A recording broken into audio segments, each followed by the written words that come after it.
Hello po sa inyong lahat. Welcome to my video. And today, ito science time. So, ang science time natin ay ito naman ang vlog.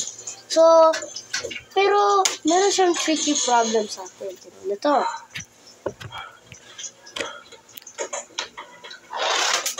Ayos na. Wala tao. Wala yan na, wala naman eh.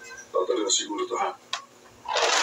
Sana pinakamabilis. So, paano siya nagkaroon ng role? Well, alam na natin na ang mga pieces ay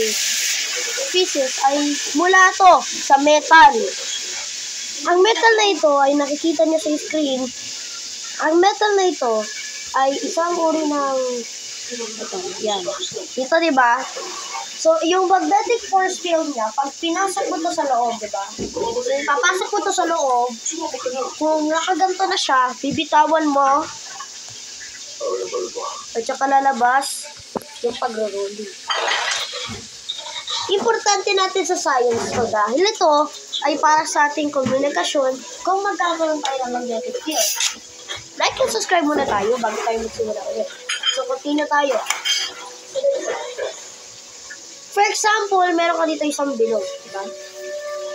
Isang bilog. Ang makikita nyo dito, pag ginanto ka to, so ayan o. Nasi-stay siya dito para bukas. Yun lamang po sa atin. Comment down below kung ano naman susunod naman ang pa-upload na video kasi. Maraming salamat.